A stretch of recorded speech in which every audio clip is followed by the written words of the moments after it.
Mama's been hurting, 'cause Daddy's been down. Ain't nobody been working since the mill left town. They got 2 youngins, not 10 years old, with $200 left in his billfold. And a week's worth of groceries is the price of gold when your whole damn country's been bought and sold.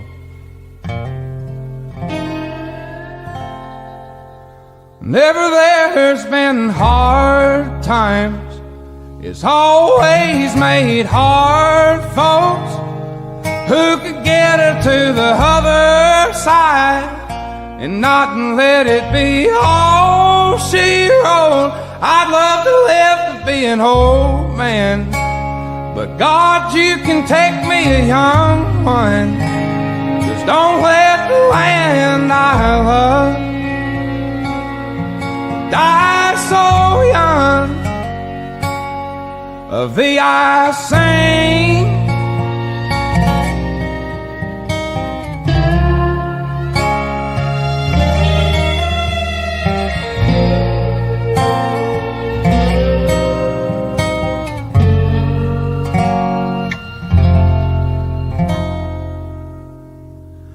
I've been flying low in my troubled mind, get to digging me a hole my soul can't climb. It's the end of the world, but nobody knows, 'cause they all just stare at the trash on their phones in a land that's littered with many men's bones who died fighting for somewhere they could call home. Whenever there's been hard times, it's always made hard folks who could get her to the other side and not let it be all she wrote. I'd love to live to be an old man, but God, you can take me a young one. Just don't let the land I love die so young. Of thee I sing,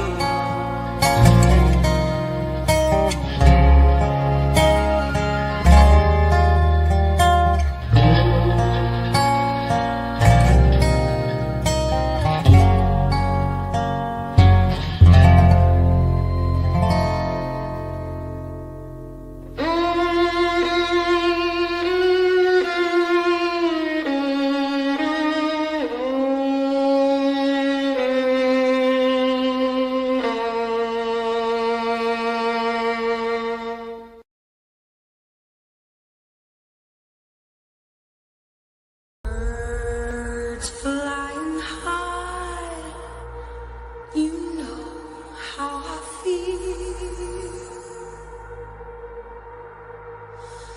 Sun in the sky, you know how I feel. Breeze drifting on by, you know how I feel. It's a new dawn, it's a new day, it's a new life for me, yeah.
Good morning, Hive.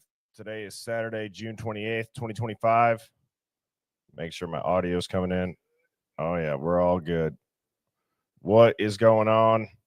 I hope everybody had a great Friday night and either relaxed or got rowdy, whatever your intentions were. But, man, I am looking forward to this stream because one of the things that I've said on stream before is that when it comes to legal language, it's hard for me to just read it fluently because I don't understand some of the wording, some of the language as far as how does it pertain in a court of law. So my goal today is I'm going to download the filings. We're going to research them, and then we're going to try to figure out other cases to reference as far as what would a defense strategy look like. But before I do, I want to say what's going on to the Hive. Hood Fairy says so early. Kathy, I am just starting. Yes. Kylan, yes, it's Saturday. Good morning. What is going on, Dina and Kathy and Gina? Dina and Gina. Lenny or Lene? Is it Lenny or Lene? Taylor?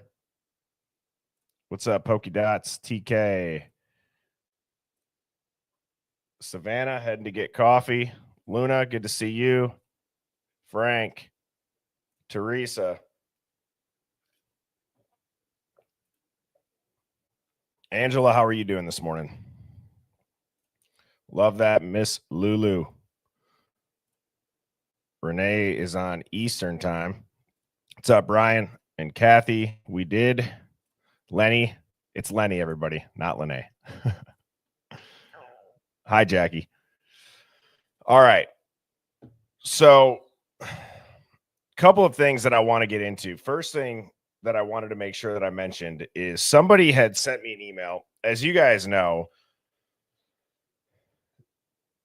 thinking outside of the box and contrarily, maybe fringe conspiracy and speculating, we're very open, or at least I'm very open and honest about, like, hey, this is a speculation. This is a straight up tinfoil hat conspiracy. Hell, I'll even go put a tinfoil hat on. Okay. So I'm well aware of like what it is that I'm doing. But when it bothers people to the point where they will make a video and then post it saying that maybe I'm the one that did the snuff film for the Idaho 4, then I'm like, all right, see, that's where it goes a little bit too far. I don't care if you want to make stupid animations of a bird taking a dump because in your free time you make cartoons. I laugh at it. I think it's funny. I genuinely think that cartoon is hilarious. But it was brought to my attention that our favorite troll had said that. And so I'm kind of putting out a request to the Hive. If anybody comes across those videos and hears Birdie or reference to the Hive, please clip it and send it to me, as I unfortunately have to take action on that. So first time ever that I'm having to do that, but that one it's too far. So joking or not, I just feel like it's so weird. Like, come on. So, I mean, who knows what their intentions were? Obviously, we all know either clicks to get a reaction. Well, they're not really going to get a reaction. They're just about to get a letter from my attorney. So that's about it. Wanted to put that out there. So if you guys do come across that on a real note, please send me that. birdiebombshell00@gmail.com. So, and I'm not even like that. You guys know it. So I'm not here to like defend myself on it. It's just like, I've gotten sent it like 7 times now. So wanted to mention that, get it out of the way in the beginning of the stream. So moving on, as a reminder, the Discord has been popping off. It's been great. I'll hop in there after the stream sometimes and join the lounge, which is just like a voice chat. It's like a TikTok live kind of. Get in there, chat with the Hive. Like I said, this is kind of like the Hive's headquarters off stream. So that's been going really good. That link is on my YouTube channel, if you click more, the link is right here. And then as a reminder, we do have Hive Mind merch. I don't know what it was with the t-shirts, guys. I tried to fix the t-shirts and allow the sizes to pop up. I'm going to have to get a different, I have to completely redo the t-shirts. I've tried to get it back on there a couple of times and it won't let me. I don't know why it's not showing up. So give me a couple of days for that. I actually am going to write that down.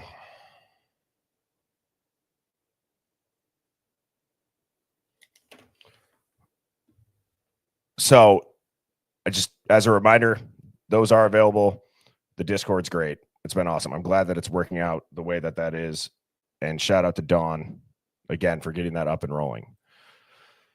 I was on the show, the Daily Dose show with Brandon and Chuck. I met Brandon back in my Birdie Bombs days, and we worked together doing some collab. If you guys have ever seen the creator who does, he gives like an ant farm Zin pouches so that they look at him like he's their leader, because it's such a weird thing to say. He pretty much gives ants nicotine pouches sporadically, and then it's just funny because he's got like this whole ant farm, and now they look at me like their leader because he's got ants addicted to nicotine. It's the weirdest thing ever, but it's super popular. I don't know if you guys have seen that, but I was on his stream, and it was so cool because I didn't even know that he was really tuning in, and he hit me up a couple of nights, or the night after, when Will came on. He's like, dude, he's like, I was watching your stream. He's like, randomly just came across it on YouTube and I watched it. He's like, I was blown away. I'd love to have you on to talk not only just about the liquor company updates, but also the stream. And so I will play this for you guys. I thought it was super cool that he gave the Hive a shout out. Let me just make sure this volume's up.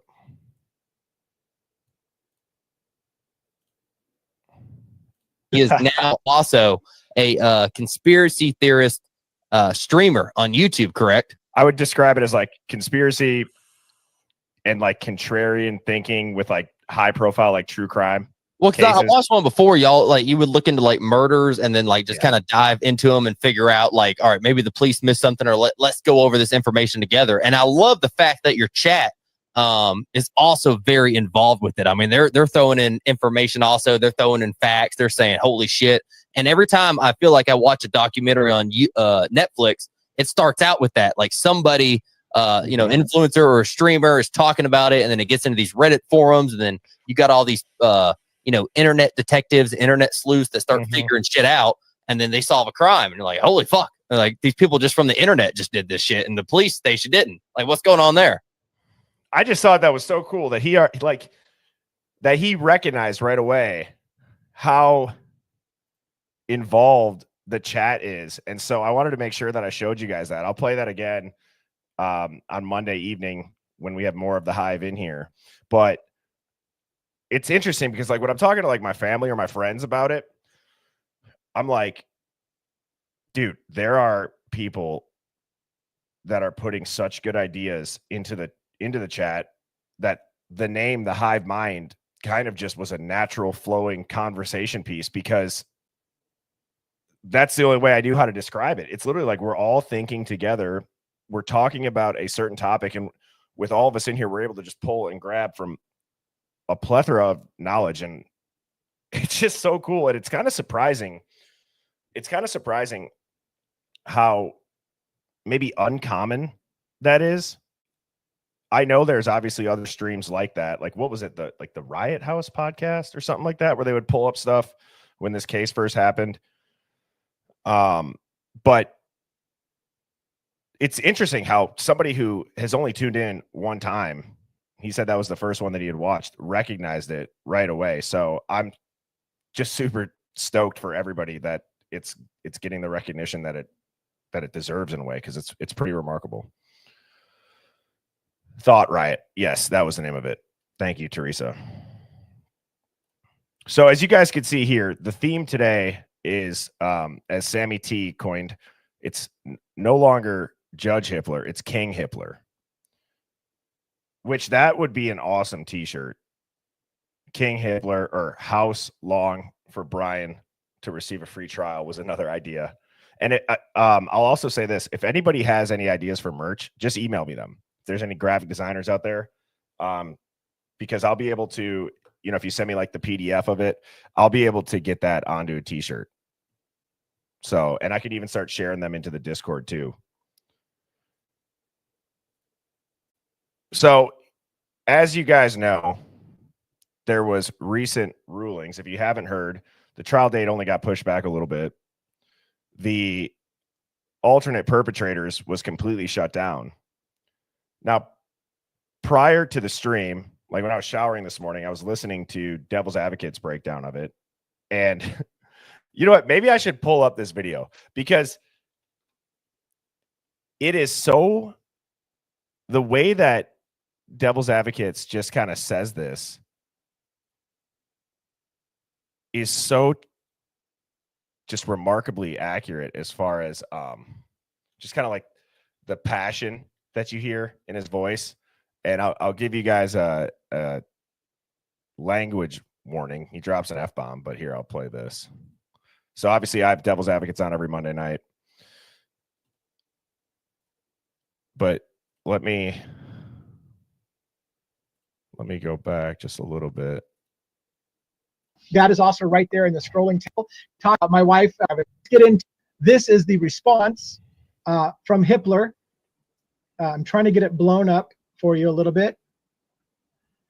This is filed 6/26/2025. Stephen Hippler. We're going to talk about this for a little bit, just in case you missed my long form. By the way, I ranted for quite a while on this, and I almost blew a gasket. My wife's like, "You are going to have an aneurysm. Like, you are literally going to have a stroke with as spun up as you get." Like, she's in the other room and she hears me like screaming at the camera.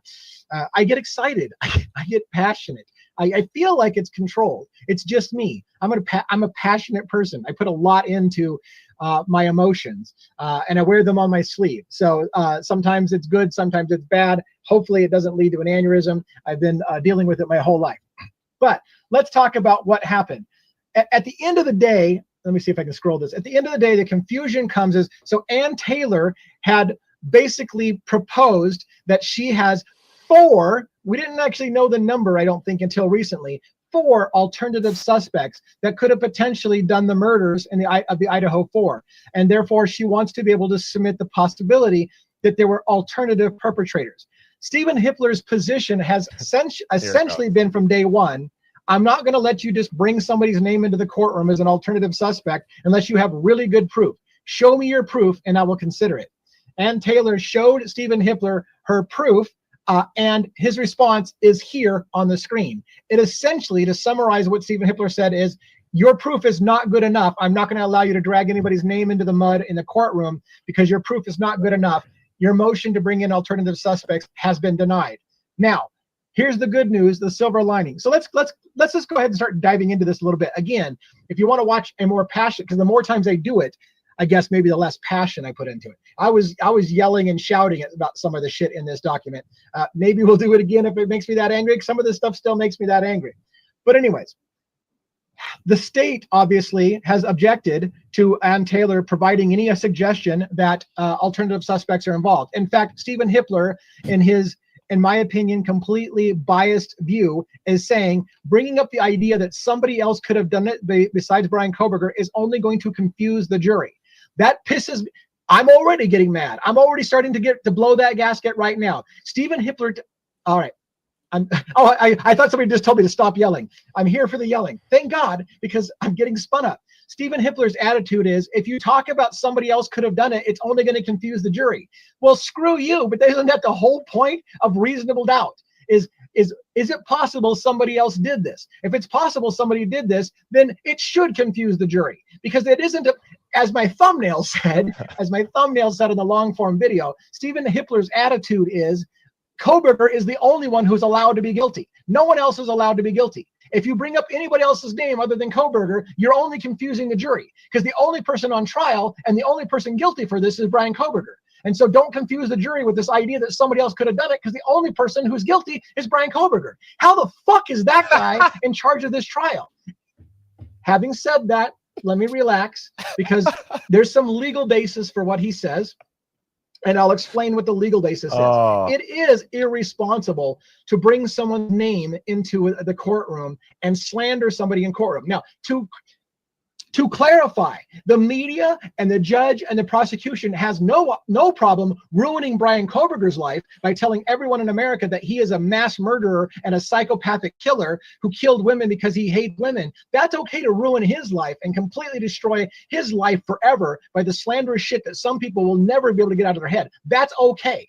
But Hippler is not willing to tolerate somebody else's innocent name being run through the mud. Do we not remember that in this country, you are innocent until proven guilty in a court of law? So Hippler telling us that it's okay to run Koberger's name through the mud and make him be guilty before he even has his first day in trial is perfectly acceptable. But I will not tolerate innocent people having their name put through the mud.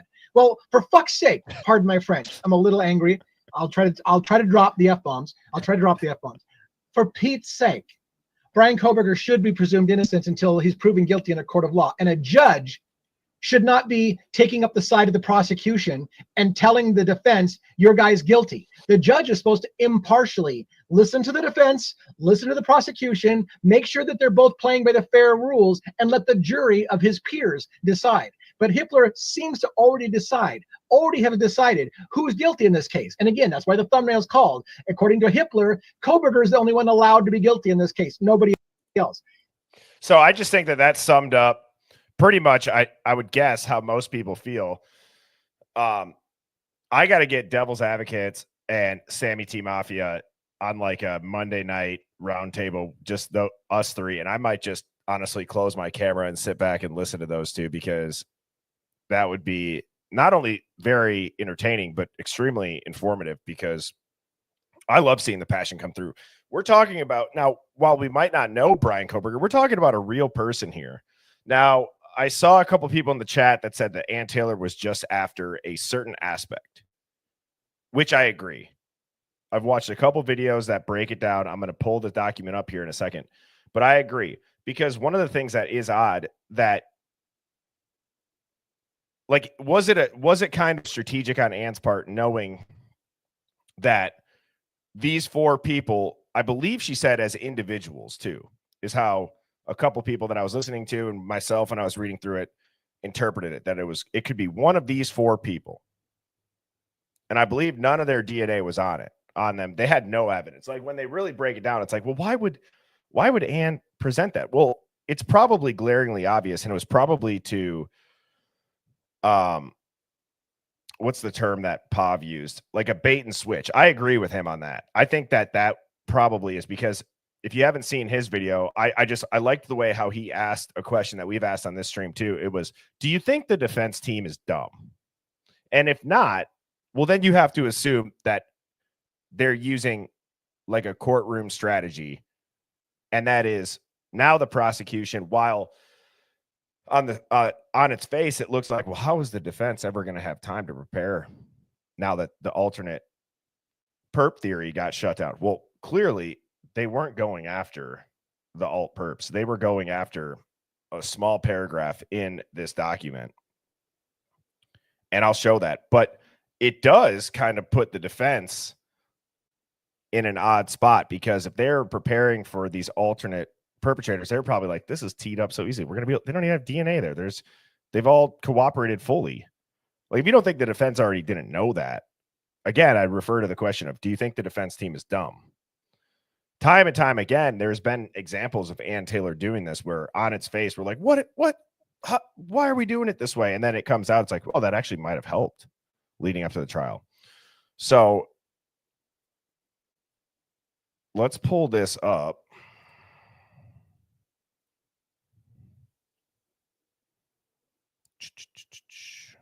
All right, I want to go find the part that they were after, which is,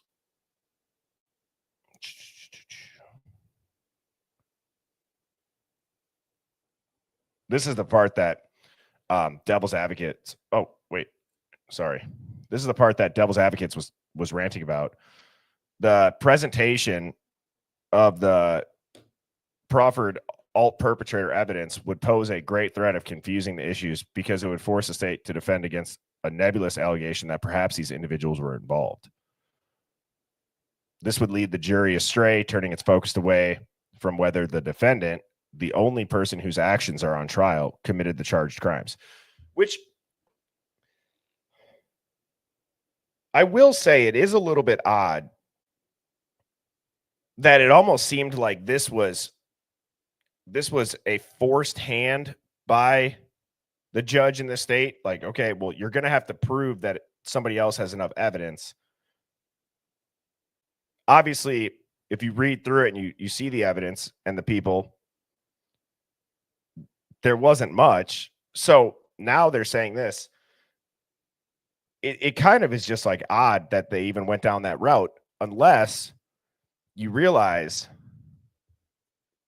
that this is what AT was after, which is the court will apply these same parameters at trial regarding defendant's cross-examination of law enforcement. He may inquire as to the reasonableness of the investigation, including investigating and ruling out other leads. He is not, however, permitted to question law enforcement about the investigation of any specific individual as a potential alternate perpetrator without first raising the matter with the court outside the jury's presence. So again, what I'm going to do is I'm going to download this here. We are going to put this into good old ChatGPT. And let's tell it, I need you to give yourself a prompt that allows you to become the world's best defense strategy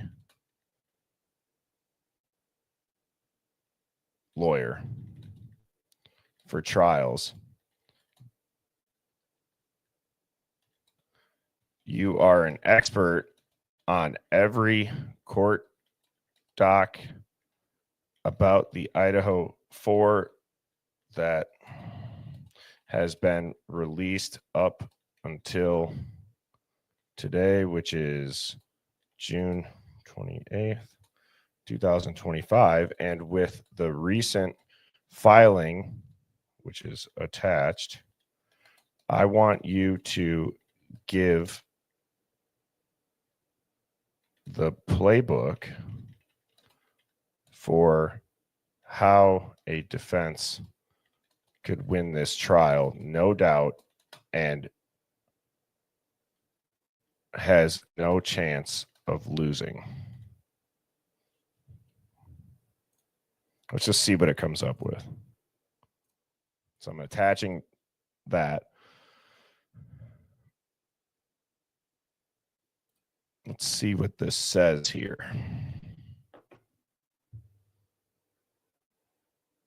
It says, you are now the supreme defense strategist, a hyper elite trial lawyer with a perfect record. All right. So obviously the goal of pretty much every defense attorney is you create reasonable doubt so severe that it exposes investigative bias, forensic overreach, constitutional violations, and narrative control by the state. Well, I would think, like, Hive, how many of these do you think you got to go? This is a real question. Do you think if you just got one of these done, whether it be investigative bias, forensic overreach, constitutional violations, narrative control by the state, do you think one of those kind of proved in a court of law, would that be enough, do you think, to prove someone innocent in a jury's head? What do you guys think? Because I'm trying to think. I feel like investigative bias, constitutional violations, those are obvious. The narrative control is an interesting one. Forensic overreach, I don't know.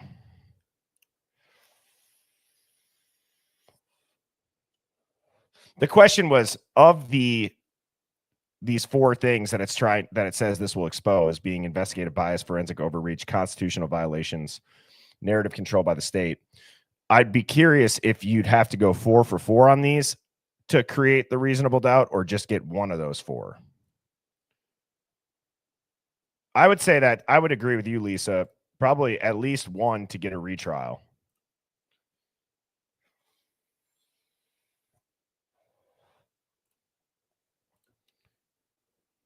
H-Pay Nightmare believes Kohberger did this crime and he did it alone. That is okay to have a different opinion. Let's see what this says. And actually, before I read this, one of the things that I've seen gaining traction is what Sammy had a show on the stream with the lawyer, interviewing the ex-FBI agent who just kind of casually dropped a bombshell saying that he solved a super important quadruple homicide using the SIM card chip with I don't know if he said via the car, because they were talking about the Karen Reed case, how nobody got that from her Lexus. And part of me wondered, was it like what did they believe so strongly that it was Brian Kohberger right from the jump when they got that information, because they're like, oh, if the FBI is telling us this, and this is the method that they used and they proved, there's no other chance that it could be Brian. And I'll steal an analogy from somebody, I don't remember the creator's name, but they were referring to this with like the Karen Reed case. And there was 2 brothers that were hanging from like 47 feet on scaffolding, and one of them fell off and he lived. Now, if you ask an expert, you would say, or maybe it was 47 stories. That's what it was, 47 stories. And he lived. Hopefully I'm remembering that right. You guys get my point. An expert would say, no, the human body has like a 1% chance of surviving after X amount of feet off the ground. Less than 1% chance. But it happened. And he lived. So is that kind of maybe in this situation where it's like, okay, well, they did pull the SIM card. Kohberger's car was there. He did just transfer there. He is obsessed with criminology and took a fascination with serial killers. He's kind of odd. He's kind of a loner. Is it kind of one of those situations? Does that make sense? We were looking up the Elantra in that year, and it said that some of the models did have it. It is odd, though, that he just kind of casually dropped it in there, and then the lawyer dude was like, right. Like, he didn't say, wait, pause. What case is that? Yeah, I agree with Lenny. You think his car was base model, no GPS. Also, Hyundai stopped support for Blue Link in 2012 to 2016 models. Oh, interesting. That is a great comment, William. Thank you.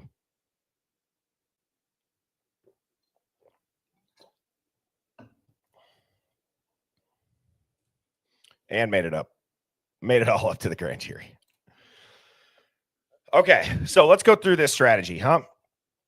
The core strategy pillars. It says it's going to reverse engineer, or it says that as a defense attorney, you need to reverse engineer the ruling to undermine it. The court denied alt-perp theories under Meiser due to no direct connection. Damn, Brandy Jay, thank you so much. I appreciate that. Good morning is right. Trying to stay positive and trust the process. Free BK. Well, this is a stream that's going to show what a potential defense strategy is. So thank you again for that. And anybody else who has given a super chat is what I believe YouTube calls them. So thank you so much. Now, instead of relitigating those 4 individuals, you got to weaponize the ruling itself. You got to argue that the court imposed an unfair double standard. Law enforcement used conjecture to arrest Kohberger based on grainy video, unverifiable digital forensics, and non-exclusion DNA. But your team isn't allowed to use circumstantial connections that are equal or stronger. You set this up for appeal insurance. If you lose, you already laid the groundwork for a reversible error on 6th Amendment and due process violations. That's exactly what Sammy T was talking about with the Dauber defense strategy. It says bullet point number 2 is to go scorched earth, and you attack the investigation itself. This is the part of the trial that I am so eager to see what happens because of, again, this part right here, where the court will apply the same parameters at trial regarding the defendant's cross-examination of law enforcement. I cannot wait to see that part. Now, you're going to lean into the investigation being garbage. Since the judge allows cross-examination on investigative thoroughness, you got to go nuclear. Why wasn't every white Elantra owner in a 50-mile radius DNA tested? Why didn't they pursue digital forensic evidence from roommates' devices or investigate known stalkers or parties that weekend? Why was the surveillance focus anchored on a car 12 days after the fact with zero direct linkage to Kohberger at the time? You got to cite, or you could cite State v. Buck in 2023 to justify every line of attack. You're not arguing specific names. You're dismantling the myth of a competent investigation. What I will say is interesting is that also in this document, it does kind of rule out some of the suspicions that we had with people the victims were last seen with that night on camera. And I mean, do you guys think that this also rules out the frat at this point? Type a 1 if you think it does. Because I'm starting to think that the DoorDash driver and maybe the sketchy connections there have more teeth than the frat. Not to say the frat wasn't up to some suspect shit. Let's not blow right back that. They for sure probably were.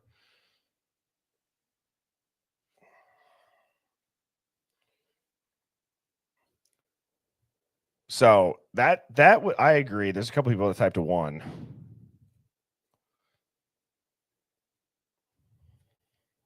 Yeah. Christina thinks that it's a mixture of both.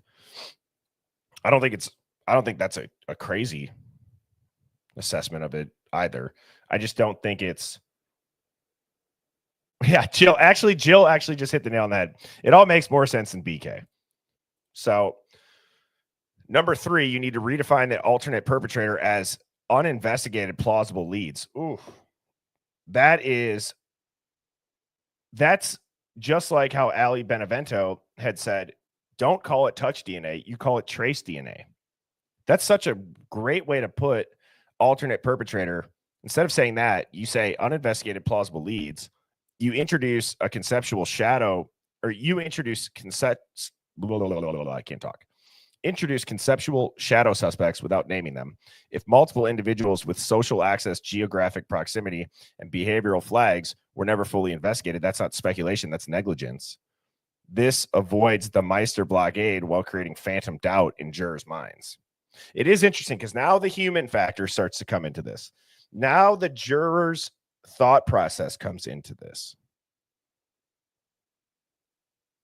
So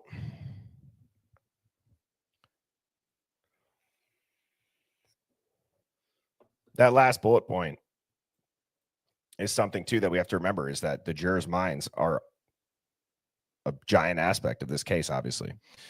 The corrupt forensics and the unviable to viable DNA narrative, you devastate the state's DNA expert, highlight how degraded unviable DNA was suddenly made viable using controversial lab techniques. This is the Daubert challenge. Use prior court reversals on same methods by same expert. You emphasize chain of custody issues, timing of results, and contamination potential. Key phrase is that science doesn't evolve retroactively. Wow. Do you guys think law firms actually use ChatGPT or like some sort of predictive AI that would allow it to test its results? And like, I wonder if they could ever put like the people's files who are on the jury into an AI platform, have it simulate them based on what they can figure out about the jurors, whether it be Facebook or any other social media platform, and then type in their argument. How cool would that be to actually have the jurors in the AI system so that you could strategize? And also, sorry, I just heard the door close. Mrs. Birdie's taking our dog for a run right now. I have to tell this because I thought it was so funny. So, every now and again, I'll go to like the shooting range and I have shooting glasses. And Mrs. Birdie walks in and she's like, "Babe, I wore your jogging glasses. They're so dark. They block everything out." She wore my shooting range glasses on a jog. So now she went on Amazon. She got some new running ones, but I just thought that was hilarious. So when I saw her running there, I'm like, I saw she had her shades on. That made me laugh. All right, getting back to it. You expose procedural injustice and pretrial narrative engineering. Point out, court allowed extensive gag orders shielding public scrutiny of prosecutorial conduct, delayed sharing of exculpatory discovery and vague expert disclosures. You argue Brady violations. The media narrative was shaped before any real evidence was processed, which led to tunnel vision. I do think while in court, that would be very hard to prove, but in a juror's mind, I don't think that would be very hard for them to put two and two together. That this narrative was shaped prior to any real evidence.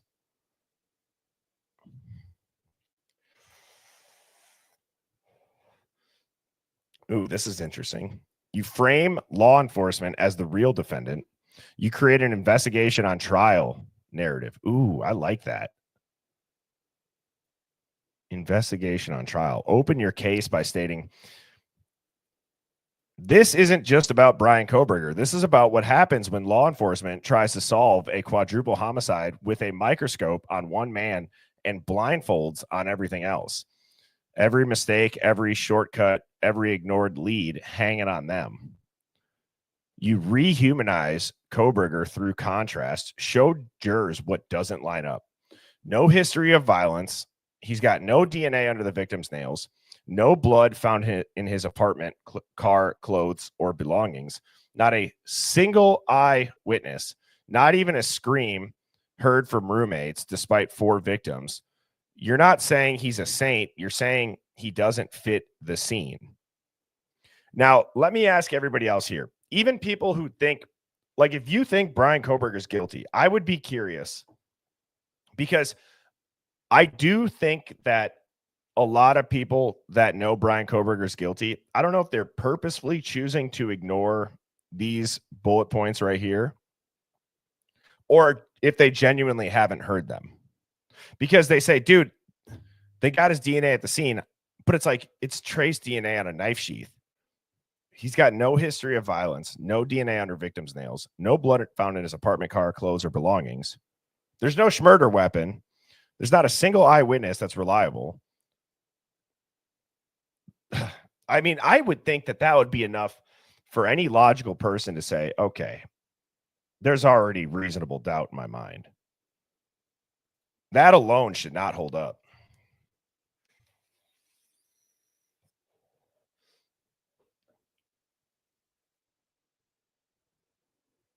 Endgame, you prime for nullification without saying it. You start to build sympathy for the idea that the system can railroad people when it's desperate for a resolution. When cops stop chasing the truth and start chasing headlines, anyone can end up in this chair. Let jurors feel like acquittal is not just reasonable, it's righteous. It says the motions and tactics would be the Dober challenge hearing on DNA methodology, motion to compel specific lead investigator emails or internal notes about ignored suspects, voyeur dire strategy. You identify jurors with high trust in science or LE and neutralize them early. Opening statement preview. What if the real killer is still out there and they stopped looking the moment they arrested Brian Kohberger? The daily theme strategy is each trial day should expose a new failure in the system. The backup nuclear option, it says, is if the judge blocks too many defense routes, file an interlocutory appeal on Sixth Amendment grounds, citing Chambers and Holmes v. South Carolina. When alternate suspect evidence is unfairly excluded, due process is violated. If executed with the right tone, not conspiratorial, but surgical, this strategy leaves only one logical conclusion. There's not enough. There never was. And the wrong guy has been sitting in that chair for far too long. It says, do you want a courtroom script for opening cross of law enforcement or Dober DNA? Let's do the opening and cross of law enforcement. That'll be interesting.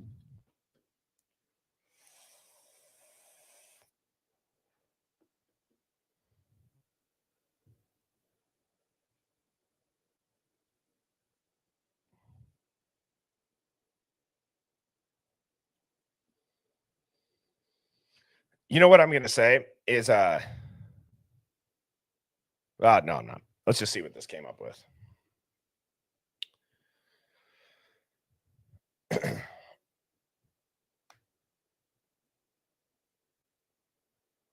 All right. Your honors, ladies and gentlemen of the jury, you're about to hear one of the most disturbing stories in modern American criminal justice, but it's not what you think. This case is not about whether you feel pain for the victims. We all do. 4 young lives were tragically cut short. This case is about whether the government has the right man. And I'm here to tell you, they do not. They built this case backwards. They started with a suspect, Brian Kohberger, and then went hunting for facts to fit the theory. That's not how justice works. That's how railroads work. You will see how a blurry surveillance video of a generic car became their smoking gun. A single speck of degraded DNA taken from trash outside Brian's parents' home was twisted into a miracle match after being called unviable. A phone that pinged towers miles wide was used to paint a fictional path. And most importantly, how law enforcement ignored other leads, refused to ask hard questions, and shut the door on alternatives before the door to the crime scene was even cold. You'll learn that Brian Kohberger had no motive, no personal connection to the victims, left no blood, no hair, no fiber, no shoe print, nothing, had never been in that house, and yet here he sits. Ask yourself, how do you commit one of the most brutal murders in American history and leave nothing behind? This isn't about emotion. This is about evidence, and the state doesn't have it. Not beyond a reasonable doubt, not even close. By the time we're done, you won't just question the investigation. You'll be afraid of what it says about the system that got us here. Oof, thank you. That's pretty good.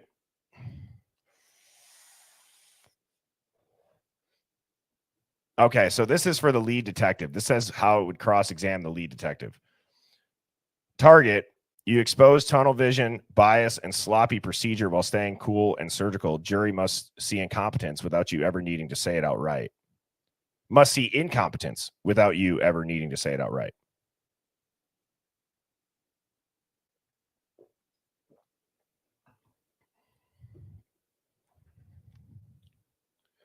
The defense would say, Detective, when were you first assigned to this case? Witness, November 13th, 2022, the day of the murders. Defense, and when did Brian Kohberger become a suspect? Around December 15th. So roughly 32 days after the murders. Yes. Before December 15th, had you identified any potential suspects? We were reviewing leads and vehicle footage. So for over a month, this case had no suspect. We had persons of interest, yes. You claim a white Hyundai Elantra seen in surveillance footage was key. What percentage of registered vehicles in that region were white Elantras? Witness, I don't have that figure offhand. That's so funny because that's probably exactly what would be said. The defense would say, there's over 20,000 white Elantras fit the model years nationwide, correct? Approximately. And Brian's Elantra is a 2015, correct? Yes. Yet your original Bolo, which is be on the lookout, specified a 2011, 2013 Elantra. That's correct. We later expanded it. So you shifted the goalposts after learning about Mr. Kohberger. Well, we adapted as the investigation developed. Let's talk about DNA. The touch DNA from a knife sheath. Was it initially deemed unviable? It was degraded, yes. And your lab sent it to a private, non-accredited genealogy firm. Yes. Was the DNA matched to Mr. Kohberger directly? It matched to a familial profile through his father. So we are not talking about a match to Brian Kohberger. We're talking about a partial match to his family tree, correct? That's one way to describe it.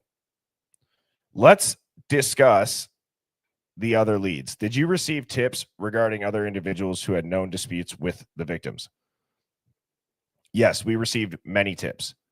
Did you pursue those tips fully? We followed up on relevant ones. Define relevant, because you didn't collect DNA from every known associate of the victims, did you? No. Did you search phones, computers, or social media records of other individuals as thoroughly as you did Mr. Koberger's?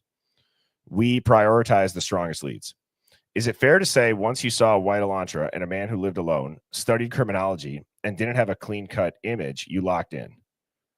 We pursued what the evidence had told us, or perhaps what you wanted it to tell you. Then you would close with, Detective, one final question.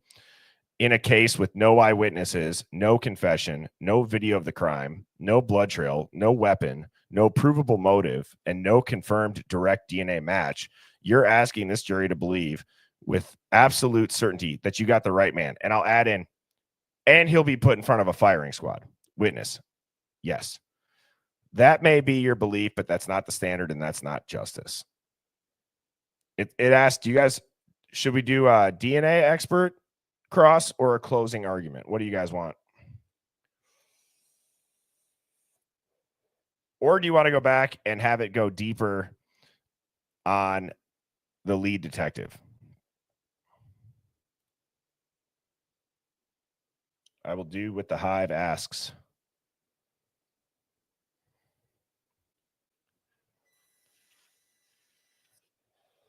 DNA cross? All right.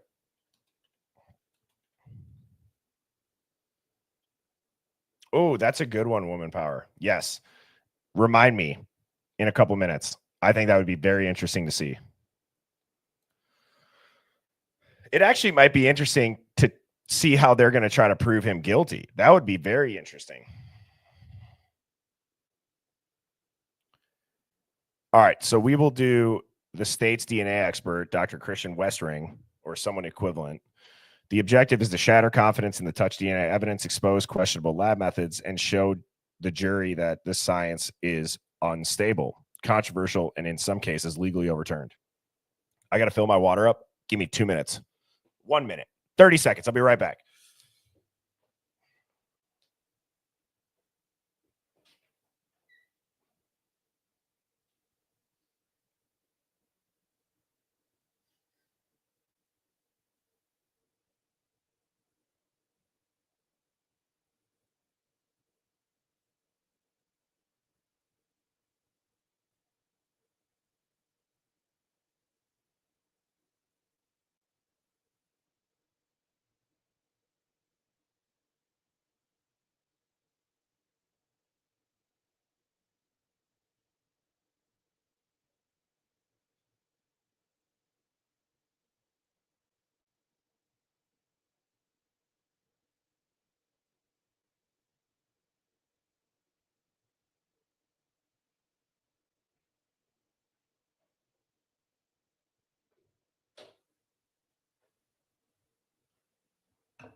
Jamie says, as we all drink our water. Stay hydrated, folks. All right. Doctor, how many years have you been testifying in criminal trials? Approximately 15 years. And in that time, you've tested for both the prosecution and the defense? Yes. And your job is to educate the jury on scientific conclusions that meet the standard of reasonable certainty, not speculation. Correct. Correct. Let's get right to the core issue. The DNA in this case was collected from a knife sheath. Correct? Yes. And it was a single source partial profile developed using touch DNA. That is correct. Is touch DNA the most reliable form of DNA collection? It can be reliable depending on the circumstances, but it's not like blood, semen, or hair root DNA, right? No, it's not. Defense. It can be transferred by simply handling, breathing on, or even coming into contact with an object that someone else touched, correct? In some cases, yes. Is touch DNA considered stable in legal settings? It's increasingly used, but it hasn't been called into question.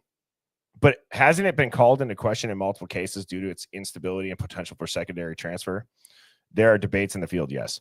You're aware of multiple rulings where convictions based primarily on touch DNA have been overturned, correct? Yes, I've read those cases. Let's talk about the condition of the sample. This sample was originally deemed unviable, correct? Expert, it was degraded, yes. Meaning it couldn't produce a viable profile using conventional testing. Expert, that's right.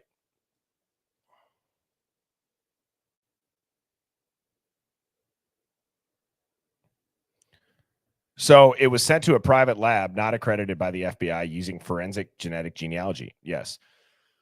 This is a technique used to build family trees and infer identity, not confirm it, correct? Correct. It's used to identify leads based on familial matches. And from that, a match was made not to Brian Koberger, but to a sample collected from his father's trash, correct? That is how the profile match was generated, yes.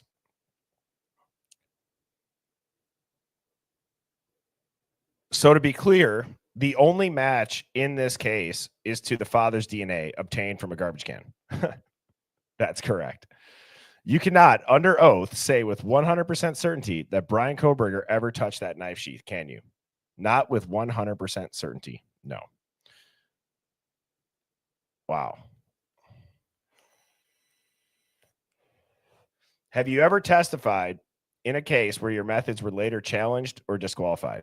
I believe there was at least one post-conviction challenge. Yes, I'm aware, Tara. Yes, I'm just reading it because I think it's interesting just with the whole DNA debate on how an expert would explain it. And do you recall being criticized in where your, or whatever the case is, where your conclusions were deemed unreliable and your DNA methodology was called speculative? I'm aware of the case. Didn't a federal court rule in whatever court that your use of degraded DNA to create a profile resulted in a reversible conviction? That's an interpretation of the ruling. Doctor, DNA is powerful. When done right, it solves cases, but when it's degraded, partial, inferred, extracted using unregulated private genealogy techniques and linked to someone's father's trash can, that's not a slam dunk. That's not science behind a reasonable doubt. That's a guess wearing a lab coat, isn't it? Expert, I wouldn't call it a guess. No, but you wouldn't stake your life on it, would you? That's not the question before the court. No, but it's a question before this jury. Damn. Could you imagine if that ever played out? I understand the whole DNA and not using the IgG shit, but could you imagine having, that would be crazy. I wouldn't call it a guess. No, but you wouldn't stake your life on it, would you? That's not the question before the court. No, but it's the question before this jury. That would be the, yeah, I do too, woman power, but that would be quite the mic drop. Okay, so now let's do this. All right. Now I want you to switch gears and play the role of the prosecution that will get a conviction no matter what in this case. Make sure you are up to date on all court docs up to 6.28.25 and make sure even if Brian is innocent, he gets the death penalty, or he gets convicted. So I'm curious about this. I've not looked at too much of this stuff, but it is going to be interesting.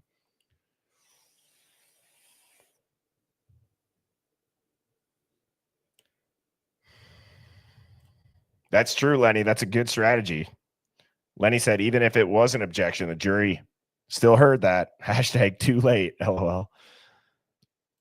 Has anybody ever like been like on social media for a while or like texting a lot and then they catch themselves in a real conversation with somebody say LOL? I can shamefully admit that I've done that. All right. So what's the prosecution strategy to win at all costs? Opening statement by the prosecution. Now let's be honest. I'm gonna read this as unbiased as I can. Apparently, a lot of other people do that too. That's funny. All right, ladies and gentlemen of the jury, on November 13th, 2022, 4 college students were brutally stabbed to death in their home. The only person who walked away from that blood-soaked crime scene was the man sitting in this courtroom. Not true, unless they're admitting the other 2 roommates weren't home. That's interesting. This is all hypothetical, as we know, but I think that's just kind of funny that even AI says the only person who walked away was the man sitting in the courtroom. Well, there was 2 roommates.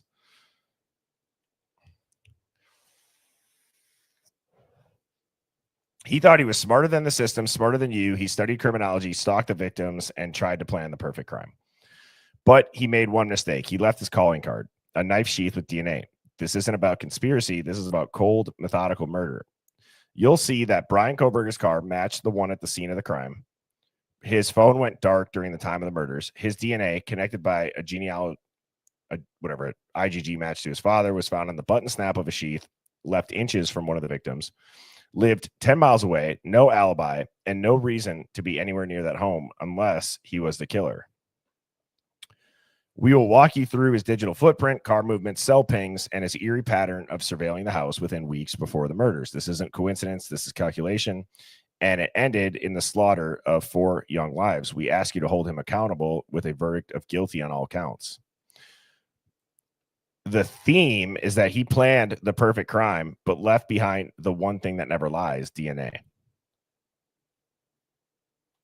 All right. How do you get a conviction even if he's innocent?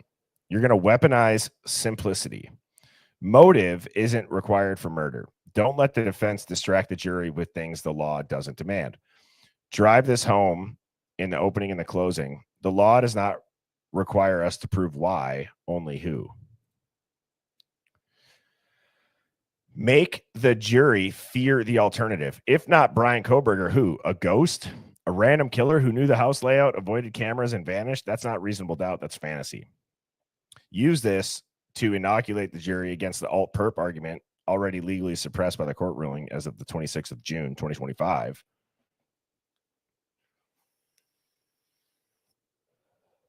Frame the DNA as a silent confession. Push the visual anchor. The killer unsnapped the sheath while standing over Maddie Mogan and left behind his DNA. You repeat often that the knife sheath is Brian Koberger's signature, left at the scene with intent. Anticipate the defense calling it touch DNA. Counter with, this wasn't transferred. This was deposited. It didn't float through the air. It was pressed onto the one item the killer controlled. Then you would discredit the defense's shadow suspect tactic without naming it. Use the 626 ruling to your advantage. The court ruled before the defense has not provided one shred of evidence to support any alt suspect because there is none. You got to remind the jury they don't get to just throw mud on the wall and hope it sticks. That's not how justice works. Use Brian's education against him. Turn criminology into creep factor. Well, I think that's already been done in the mainstream, so clearly it's effective. I agree. Christy Nevada has been on fire. Whoever just said that. And she's actually in the chat. I was watching one of your videos this morning, Christy. True criminology into creep factor. He wasn't studying criminal behavior. He was rehearsing it. Build the image of a cold, calculated killer who wanted to outsmart everyone. Paint the phone silence as the smoking gun. At 2:47 a.m., Brian's phone, which had been on for days, suddenly goes dark. It turns back on at 4:48 a.m., just after the murders. Drill it into their heads. Phones don't go to sleep unless someone makes them. Anchor the jury emotionally in the victim's final moments. You want the jurors haunted by what happened. Describe the defensive wounds, the struggle, the bravery, the pain. Show how Kaylee and Maddie fought. Use photos where legally permitted. 911 call audio and emotional testimony. Make jurors need a villain and then hand them Brian. The scripted closing statement review is: you saw the crime, you saw the knife sheath, you saw the car, you saw the phone, you saw the timeline, you saw silence, you saw his planning, you saw their wounds, you saw their fear. Now look at him. What you know what you saw. Hold them accountable. All right. Well,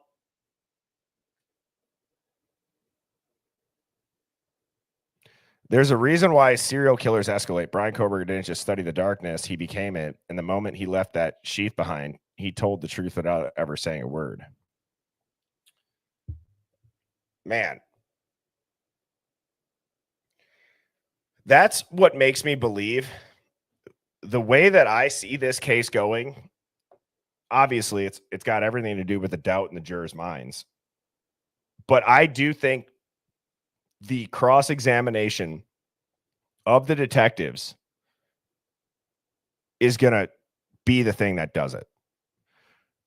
Since the alt-perps theory has been shut down, and as I've said now a couple of times, the court will apply these same parameters at trial regarding defendant's cross-examination of law enforcement. He may inquire as to the reasonableness of the investigation, including investigating and ruling out other leads. He's not, however, permitted to question law enforcement about the investigation of any specific individual as a potential alt-perp without first you know what I'm going to do? I'm going to put this into here. And I'm going to say, all right, so this was what the court said the defense can do. Go nuclear as a defense attorney and question the lead detectives knowing this.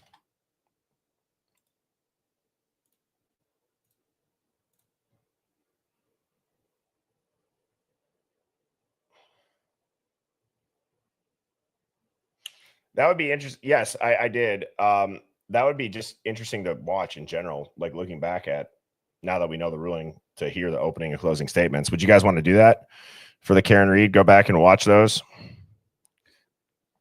Maybe we can end the stream that way. That'd be. Let me ask this. Okay, since somebody just brought up Karen Reed, is there anybody in this chat that believes Karen Reed is guilty and got away with this?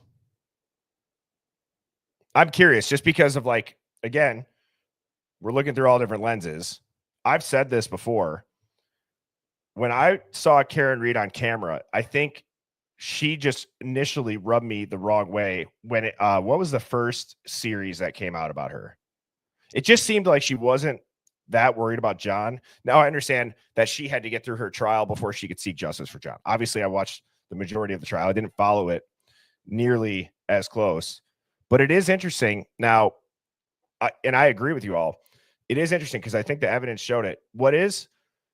Yes. And I think the anger aspect of it and the calls, I mean,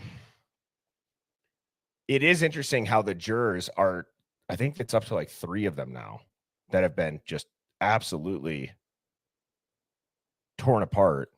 Because I think one of the jurors had said something along the lines of like, I don't know if Karen is innocent or guilty. I just know that the defense poked so many holes in the case. Is that right? Wasn't it something like that?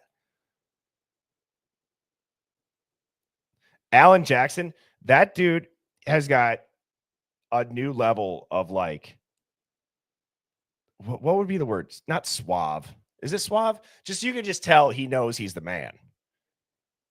Confidence, maybe, but I feel like confidence is like lacking the visual thing of what I'm trying to say about it.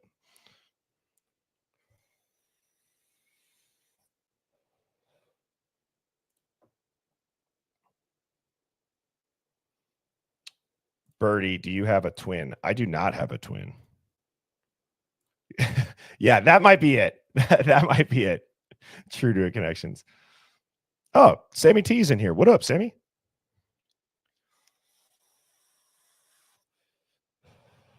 Well said. Well said. Aura is another good word. All right, let's go through what a hypothetical cross-examination is, knowing that now they have the same parameters at trial regarding the defendant's cross-examination of law enforcement. It says they can attack reasonableness of the investigation. They can attack bias, tunnel vision, and confirmation bias. They can attack failure to investigate leads generally, but they cannot name specific alternate suspects, which honestly, I don't know if you need to name who the person is, right? Like if you really believe that, I don't know if naming somebody would actually make a difference as far as in the jury's mind, but kind of backing into it and doing these three things would for sure. All right. The defense cross. The investigation was never about finding the truth, just finding Brian. This cross makes law enforcement the real defendant. It paints the entire investigation as rushed, sloppy, and designed to fit a narrative allowed under the June 26th ruling. The defense, detective, would you agree the first 48 hours of a homicide investigation are critical? Yes. That's when evidence is fresh, leads are alive, and the chance to catch the real killer is at its highest. Correct. So how many viable suspects did you develop in that window? We were processing leads. Is that a number? Not a specific number. Exactly. Because there weren't any. Then you're going to slowly build the bias narrative.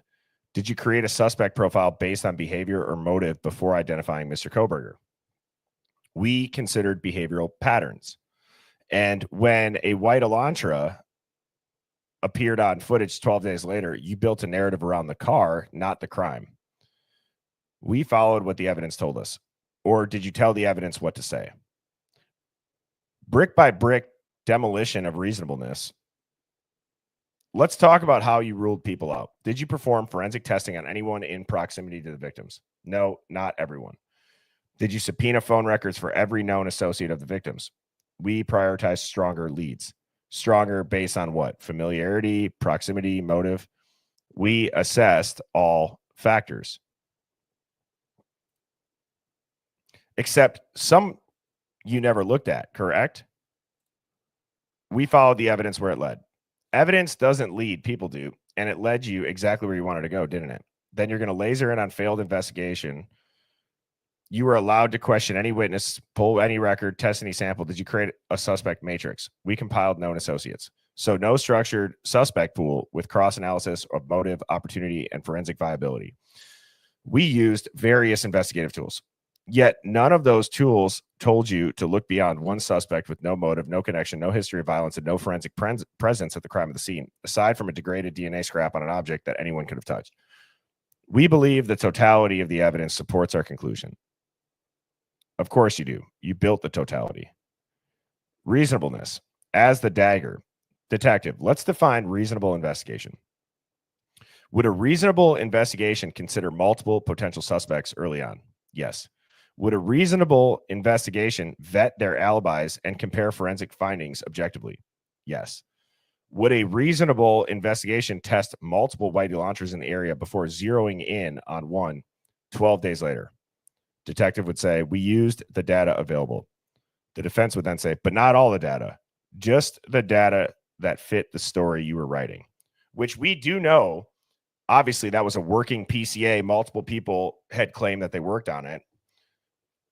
Detective Payne said it clear as day.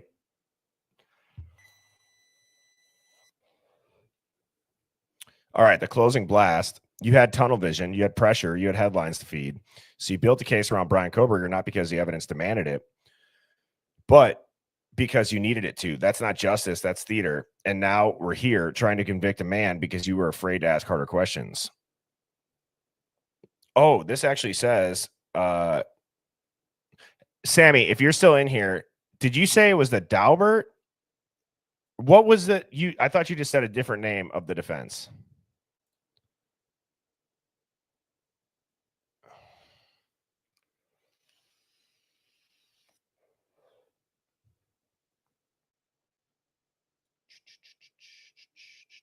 They will attack their investigation and attack their experts on Bowden and defense and Daubert defense. Hell yeah, thank you.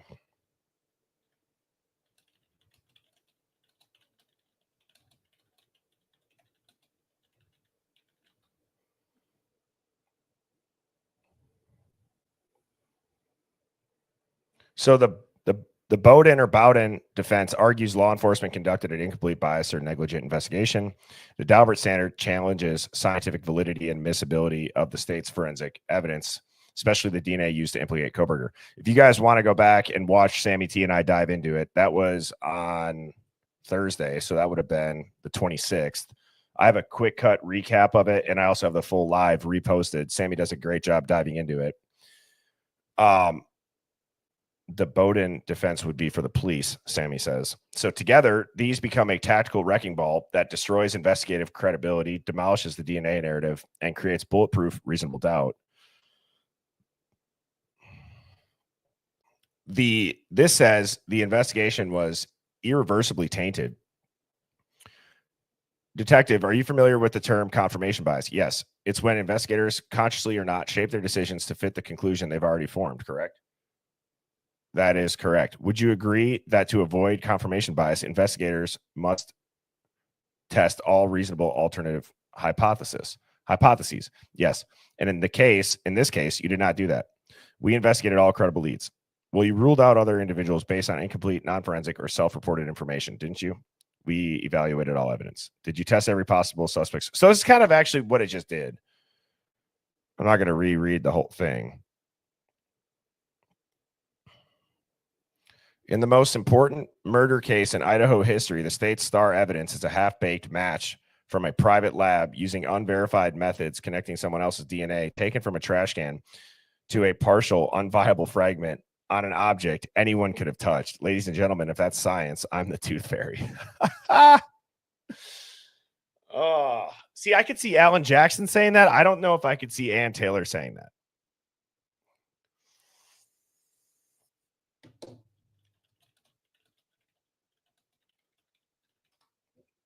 The Idaho standard is called, it says traditional Daubert or Fry standards. Officially, Idaho doesn't follow either test. Instead, Idaho relies on Idaho Rule of Evidence 702, combined with factors derived from Daubert-style reasoning. So the 702 is an expert must be qualified by knowledge, skill, experience, training, or education. No formal Daubert or Fry mandate. The key case law is Weeks versus Idaho Health Services. The older precedent was Merwin of 98. So,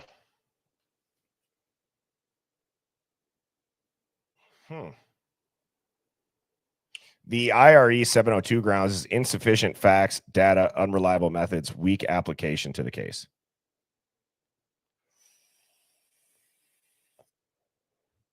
So now let's go watch the Karen Reed opening statements.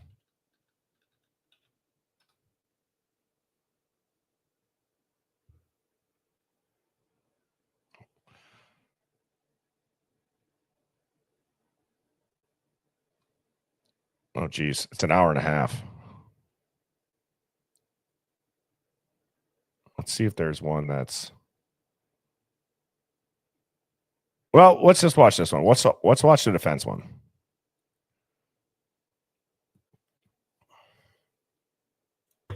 The evidence in this case will establish above everything else 3 points. There was no collision with John O'Keefe. There was no collision. There was no collision. John O'Keefe did not die from being hit by a vehicle, period. The facts will show that. The evidence will show that. The data will show that. The science will show that. And the experts will tell you that. You'll learn that the Commonwealth has pinned its entire case on a brazen and a flawed assertion that is untethered, unconnected to the facts and to the evidence. And their assertion is contrary to science. Because at the end of the day, folks, there was no collision with John O'Keefe.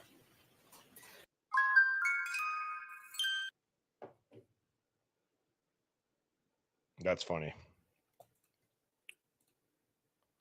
It's on 1.75 speed. So how did we end up here? How does Karen Reed end up sitting in that chair on trial for something that literally never happened? Well, the evidence is going to explain it. And it can be summed up in the following text message at the very beginning of this investigation. A text message of a now fired Massachusetts state police officer named Michael Proctor. He was the lead investigator on this case. I know. And he was talking about a fellow officer, a fellow cop who owned the property where John O'Keefe's body was found. I just keep forgetting. Text message with a buddy. Question: is the homeowner going to catch any shit? Answer: nope. he's a Boston cop too. That quote defines the lack of integrity of the Commonwealth's entire case, its entire investigation, and this prosecution. During the course of this trial, you'll learn much more about Mr. Proctor, why he said that, and what it really means.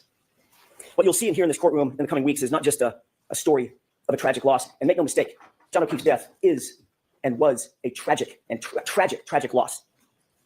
But the story you'll hear is about an investigation that was riddled with errors from the beginning, a rush to judgment, conflicted and corrupted from the start, corrupted by bias, corrupted by incompetence, and corrupted by deceit. Finally, it was corrupted by a deliberate effort to avoid and to cover up the very truth that you are seeking. You'll find when you hear the evidence that the Commonwealth's case is the literal definition of reasonable doubt. They won't be able to talk their way out of it. They won't be able to explain their way out of it. They won't be able to excuse their way out of it. And they can't meet their extreme burden of proof, which the court will tell you is beyond any and all reasonable doubt and to a moral certainty. Members of the jury, Karen Reed found John O'Keefe dead on the front lawn of a Boston police officer, Brian Albert, at 6 a.m. on January 29th, 2022. Picture the scene.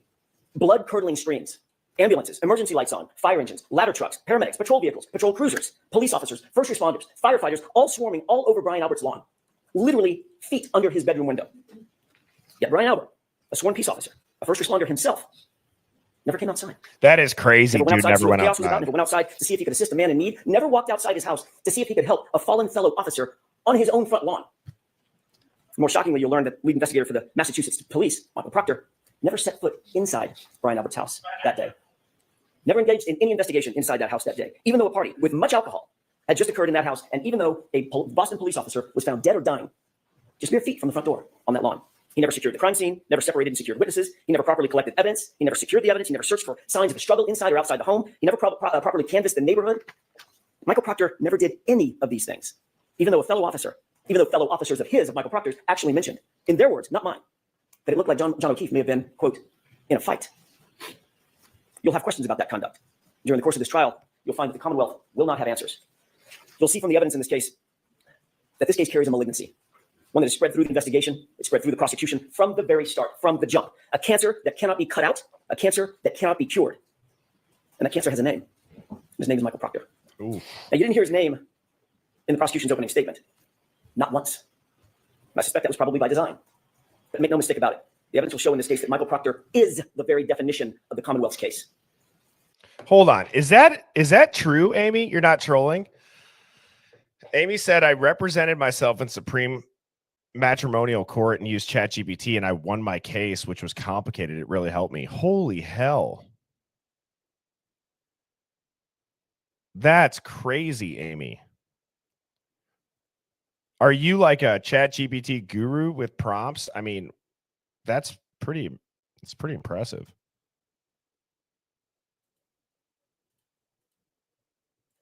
And he's also their Achilles heel. He was the lead investigator on the case officer, the architect of the entire prosecution. You'll learn there's not a single part of this case, folks, not a single part that he didn't touch, that he didn't direct, that he didn't orchestrate personally. Every single bit of it has his fingerprints on it. You'll learn that Michael Proctor was a longtime family friend of the Alberts. And he's been disgraced by his own agency, not by us, by the Massachusetts State Police. Investigated, suspended, and fired. The evidence will show that Massachusetts State Police found Michael Proctor guilty of bringing dishonor to the department for his conduct, not in some other case, not in some tangential case, in this case. The investigation of Karen Reed. Conduct that included bias in favor of his friends, the all-powerful Albert family, and bias against my client, Miss Reed, the outsider. Do you have any idea how hard it is for a state trooper to get fired? Well, the evidence is going to show that Michael Proctor earned it, every bit of it. You'll hear that within hours of a Boston police officer being found dead on Brian Albert's lawn, Michael Proctor, the lead investigator, who had investigated exactly nothing up to this point, right at the beginning, made an early pronouncement that Brian Albert himself was not going to, quote, catch any shit, end quote. And that was for one reason, and one reason only. He's a Boston cop. The evidence will show that Michael Proctor made this statement in a text conversation with his high school buddies, a text he never thought would see the light of day, certainly never thought we would get a hold of. And when he thought no one was looking, he actually said the quiet part out loud. He's a cop too. We'll give him a pass. You'll learn that in Michael Proctor's world, I feel like Karen Reed's just sitting there like he's killing it. He's crushing it right now. rank has its privileges. The evidence will show that's privileges that you don't get and I don't get. But apparently a Boston police officer, Brian Albert, and his friends. Alan Jackson, I know they crowdfunded. Did he offer to do it pro bono? I don't remember. And obviously I didn't follow the Karen Reed case as closely as some people in here did.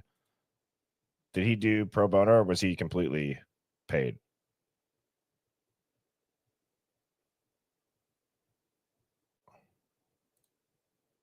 they do get. You'll learn that in Michael Proctor's world, Oh, they were he all didn't care about finding the truth. In his world, his priority was to protect the brotherhood, to protect that blue wall, to protect his friends who were at the Albert's house that night. I want to take a step back, if I could, and spend the next few minutes talking a little bit more detail about what the actual facts in this case will show, not based on speculation, not based on surmise, not based on guesswork or conjecture, but the actual true facts that you will learn through the course of this trial. On January 28, 2022, it was a Friday night. John and Karen had made plans to meet up with friends for drinks. It was a happy and normal night for them. They were affectionate, they were loving, they were in good spirits, nothing out of the ordinary. They started at a local watering hole called C.F. McCarthy's. You've heard that name before and you'll hear it again. And eventually they made their way over to the Waterfall Bar and Grill, another bar where they ended up. When they got to the Waterfall Bar and Grill, the Albert family was already there, already heavily drinking. You'll learn that this was no ordinary family, the Alberts. The Albert family was a well-known Canton family. Some might even describe them as a very powerful Canton family. Brian Albert was there at the Waterfall. You'll hear that he's a longtime Boston police officer. His wife, Nicole Albert, was there with him. His brother, Chris Albert, a powerful Canton politician. He sits on the select board. The select board actually governs the police department, Canton PD. He was there. His wife, Julie Albert, was there. Their daughter, Caitlin Albert, was there. His sister-in-law, Jennifer McCabe, was there. Her husband, Matt McCabe, was also there. They were all there drinking before John and before Karen ever arrived. You'll learn that a man by the name of Brian Higgins, also a law enforcement officer and longtime friend, longtime pal of Brian Albert, he was also there. And the two of them, the two Brians, had been drinking most of the night together. You'll see video footage from the waterfall, which will show you that Karen and John were happy. They were affectionate. They were caring. They were loving. Just business as usual, out on a date on a Friday night. But that exact same video footage, which lead investigator Michael Proctor plainly chose to ignore that video footage. It paints a very different picture of Brian Higgins.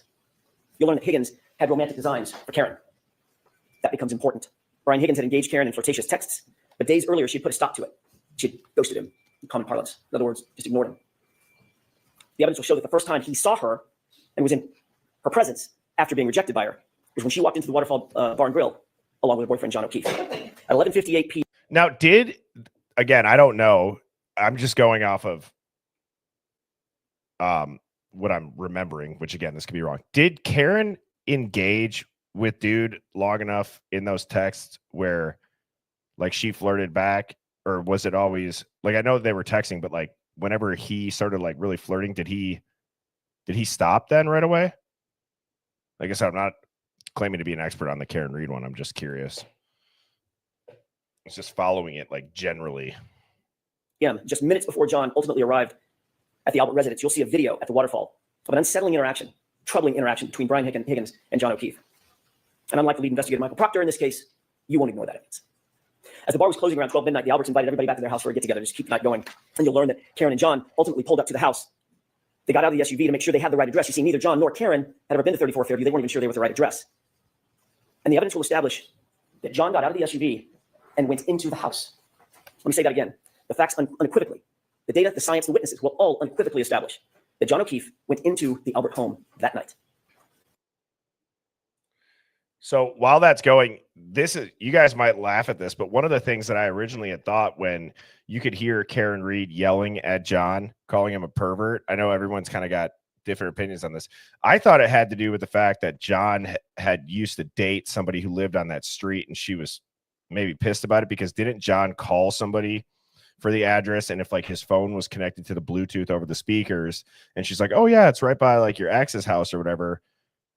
I could see that causing some sort of a stir, but I know that there's a lot of people who are talking about like how people in that house are like swinging and shit like that too. So I am curious, like, did Karen ever come out and say why she was calling John a pervert other than just being, I know she kind of briefly touched on it, but did the full reason come out? It was because of Bella's mom? Eyewitnesses and forensic data will establish that fact. When he didn't come back out, you'll learn that Karen grew increasingly frustrated. She got upset. She was left alone in a car in the cold in the middle of the night with the car idling. John had gone into the house. She expected him to come right back out. And when he didn't, seconds turned into minutes and minutes started to clock away. She left John a voicemail, then another voicemail, voicemail after voicemail after voicemail, text messages. But he was unresponsive. He didn't pick up a single call. He didn't respond to a single text. The longer he didn't respond, the more upset she got. The Commonwealth will intimate, as they already have in their opening statement, that these voicemails are evidence that the two were fighting. The actual evidence in this case, however, will show the exact opposite. You'll hear that Karen was very agitated. You'll hear some voicemails where she's swearing. You'll hear voicemails where she calls him names. There's name calling. But you'll also hear the context of those voicemails. And every single one of those voicemails was left for John after he failed to come back out of the house, after he failed to respond to her voicemails and to her texts. Karen believed John had just left her sitting there, grabbed a beer, was partying with his friends. The evidence will actually show that John and Karen never had a crossword, not a single crossword that entire evening before he left that SUV and went inside the house. And you will learn what Karen had absolutely no way of knowing at the time. It wasn't that he couldn't, I'm sorry, it wasn't that he wouldn't respond to her. It's that he couldn't respond to her. And the evidence will show you why. Let's talk about that. We'll introduce you to a doctor named Elizabeth Lopasada, a renowned forensic pathologist, a medical examiner, and a professor at Brown University. She will tell you that the injury to the back of John's head, first of all, was immediately incapacitating. And that has meaning. At the moment he suffered that fatal head injury, he couldn't walk, talk, grab his phone, cry for help, nothing. He was completely incapacitated, completely unconscious from the moment he suffered that injury. He was completely still and incapable of interacting with anyone or anything. But the doctor will tell you something more, and just as important. She'll tell you that John O'Keefe did not suffer from hypothermia, as the Commonwealth will undoubtedly allege. His body showed no signs of it. No frostbite, no cold-induced injuries to his organs, no damage based on cold or frost. Ladies and gentlemen, the scientific evidence and the medical evidence will establish that John O'Keefe had to be injured somewhere else, somewhere warmer, and his body had to have been moved out into the cold. And that's where, ultimately at 6 a.m., Karen found him the next morning. You will learn that John did not have a single injury consistent with being hit by a car. Let me say that again. The evidence will establish that John did not suffer a single injury on his body consistent with having been hit by a car, not one. You'll learn that John's torso, his ribs, his chest, his arms, his hips, his legs, his knees, his ankles, his feet, all of them, no broken bones, no fractures, no contusions, no torn ligaments, no internal injuries, not even a bruise. Nothing consistent with a car accident, despite the Commonwealth's contention that he was slammed into by a 6,000-pound SUV. Not a bruise. Dr. Lopasada will tell you with medical certainty, in fact, John was not. He could not have been struck by a vehicle. Therefore, as I said, there was no collision. She will tell you that the patterned abrasions on John's right arm, the patterned abrasions you see over my left shoulder, they're not the result of being struck by a car or a taillight. You'll take one look at these injuries and you'll agree with Dr. Lopasada. The evidence will show that these injuries are from an animal, like a large dog, like the large dog that was inside the Albert house that night. You'll learn that Brian Albert has actually admitted that his large dog, the family dog, is, quote, not good with strangers. And of course, John, never having been to the house before, was a stranger that night. You'll also learn that oddly, very oddly, after having their family pet for 7 years, a short time after this incident, the Alberts got rid of that dog. They called it rehoming her, but she was gone. Dr. Lopasada will also tell you that the injury to John's head was not the result of falling backward onto a flat lawn, cold or otherwise. Rather, Dr. Lopasada will tell you with medical certainty that the injury pattern to his scalp was produced by an impact from a raised or ledged surface, a surface that does not exist on Brian Albert's front lawn where John was found. The medical evidence will establish no hypothermia, no injuries from a car strike, no collision with a motor vehicle. And forensic analysis of John's cell phone, Mr. Brennan mentioned that in his opening statement, the Commonwealth's own expert will ultimately support the exact facts that I just told you, including the temperature data. John O'Keefe was injured someplace warmer, and he was moved. That alone is reasonable doubt, but there's much more. You'll also learn that there were many people at that after-hours gathering at Brian Albert's house who would have left by the front door just feet from where John O'Keefe's body would have ultimately been, had he actually been there, right after 12:30 a.m., which is what the Commonwealth's claim is. There were nearly a dozen people who walked out that front door directly adjacent to this the precise spot where John O'Keefe would have been lying. Not a single person, not one, not a single person, saw a 6'2", 216-pound man laying sprawled in the front lawn in dark clothing on a light white dusting of snow. Not one. Then the evidence will also show that every one of those same people drove by that same spot, not walked by it, drove by it to leave the house, and still not one of them saw John laying in the yard when they left between 1 a.m. and 2 a.m. in the morning. But you know who else you'll find never saw a body on that lawn? The snowplow driver, a completely independent witness charged with plowing the streets in Canton that night. You'll hear that Michael Proctor, oh, he's not done yet, Mr. Proctor. You'll hear that Michael Proctor wrote a report where he claimed that Fairview had not been plowed that night. You'll learn that that was completely false. That was a lie. Michael Proctor did not want any more witnesses. He didn't want the truth. And he falsely claimed that the road was never plowed. You'll learn that he wouldn't look for the plow driver, but we did. And we found, and we'll introduce you to, Brian Loughran. He plowed Fairview that night, and what he's going to tell you is that there was no body on that lawn at 2:30 in the morning. You'll learn that Brian Loughran passed by 34 Fairview, traveling right next to Brian Albert's front yard, and at 2:30 a.m., John O'Keefe was not there. But you'll see that the plow driver also provides some other troubling information, troubling testimony for the Commonwealth. You'll learn that after making that pass at 2:30 a.m., he showed up with his plow an hour later. He stopped at the entrance of Fairview. He was looking up Fairview to decide whether or not to plow it, but he saw an obstruction. At 3:30 a.m., he looked down the street, and in the very spot precisely where Karen would later find John's body laying at 6 a.m., there was a car parked in front of it, a Ford Edge. You're going to ask yourself, who's moving a car at 3:30 in the morning? You know what? I want to go back and see Ann Taylor opening statement prior cases.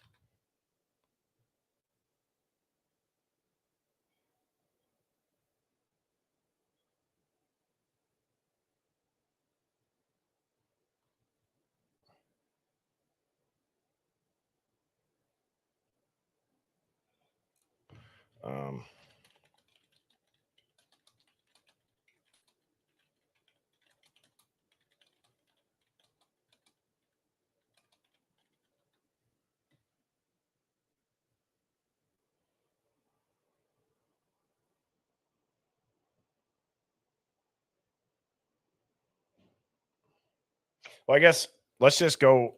Let's watch this. Tonight, Ann Taylor, lead attorney for accused quadruple murderer Brian, is expected 11th. It is now she has been fighting to get the trial delayed. You know, if Ann Taylor This isn't anything. What the heck? Does anybody know of a video that you can see Ann's opening statement from a prior case?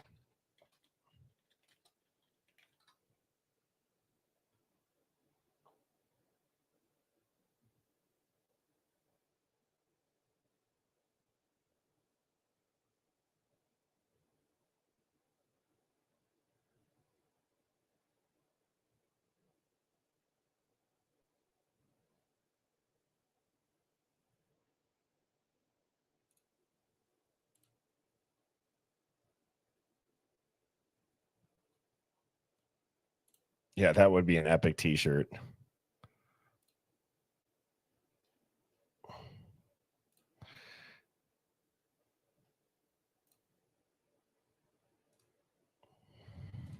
Well, I will move on to wrapping this stream up with a tinfoil hat conspiracy of the day that the moon is a hologram and a map of the earth. But it sounds completely crazy. Just stick with me here.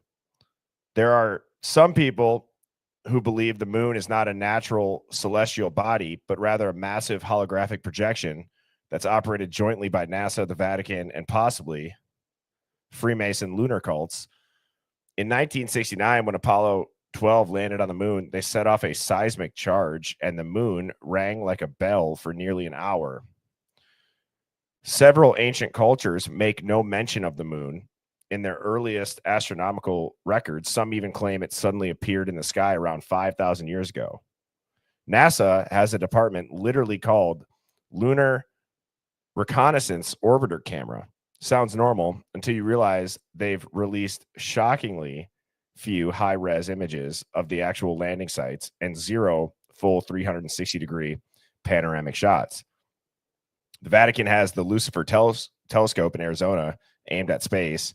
Why is the church tracking celestial anomalies with an observatory named after the Prince of Darkness?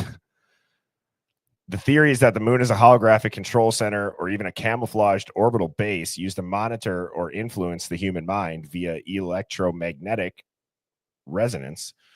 Every full moon, not just tides and werewolves, we're talking mass psychological calibration. I don't know if that's funny or if that's creepy more so, because if that's true, that would be insane. But I do believe that there may be truth to that because of the whole ancient cultures talking about how the moon was never there or that the moon showed up about 5,000 years ago. That is interesting. A lot of old records do not ever talk about a moon. The flat earth thing is a little bit, it's so controversial, but I will say, like, have you ever seen this flat earth in other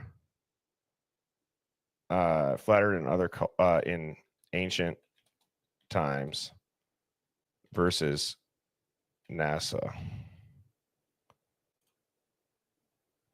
There's like this or like, hang on, we are the only civilization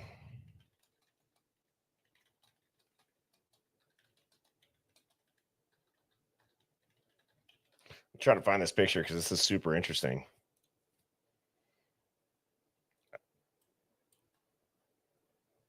Wow. Ancient civilization.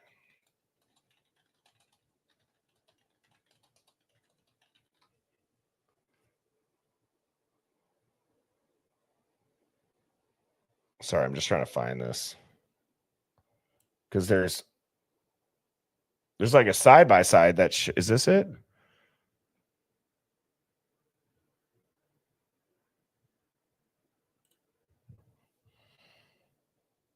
Oh, here it is.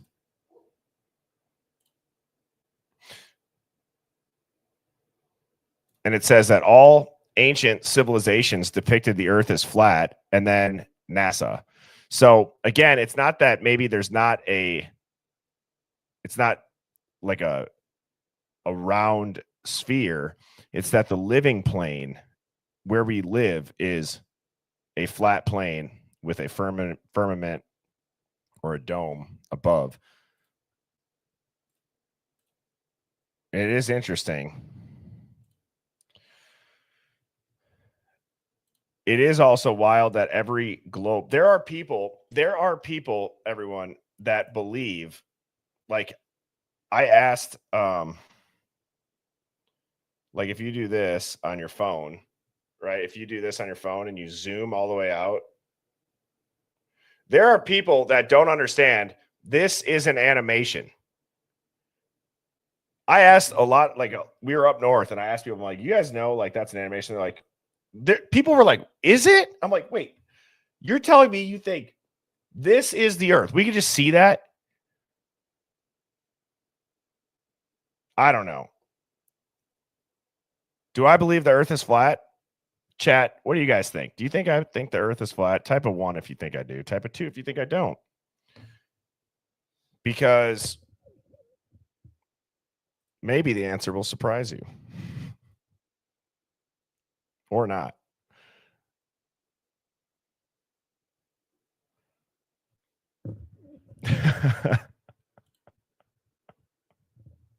I'm just curious. What's your guys' read on me?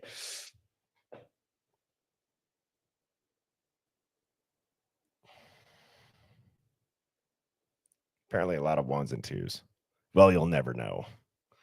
You'll never know what I think. Yeah, please send me all that stuff. I mean, I have my opinions on it. I definitely, like a giant part of me thinks that it could be flat. The whole pilots and the emergency landings is crazy. What's that long canal too that they use for shipping? There's like a couple things where people like break it down and it's like, but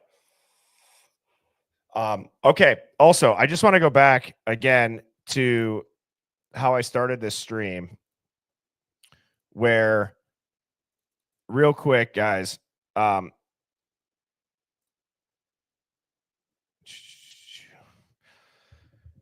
everybody knows the biggest fan troll that Viviana Marie or FFS Viviana, whatever it is. She does like the cartoon bird for Birdie Bombshells and just roasts the streams. If you guys find clips of her mentioning my name or showing the channel, please help me clip them. Like I said, she made there's something going around where, and it's being looked into as far as like saying Birdie made the snuff film or whatever it is, which is just effed up. So unfortunately, I don't care if people troll, but it's like, I also feel like that's like too far. And I'm not trying to be even weird about it, because this is the first time that I've even had to get, because there's also a business attached to this name and me. So that's where our attorneys were like, that might be one. So just to let you guys know.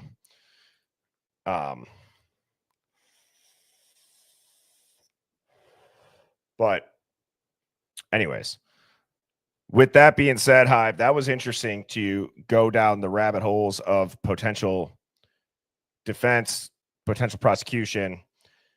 And thank you all for tuning in on Saturday. I guess I got on here kind of mid-morning, but for anybody that started their day with me and the Hive, thank you. Tomorrow evening, I will be on at 7 p.m. Central. Although Mrs. Birdie and I are going to a wedding, assuming all things go according to plan, we should be home in plenty of time.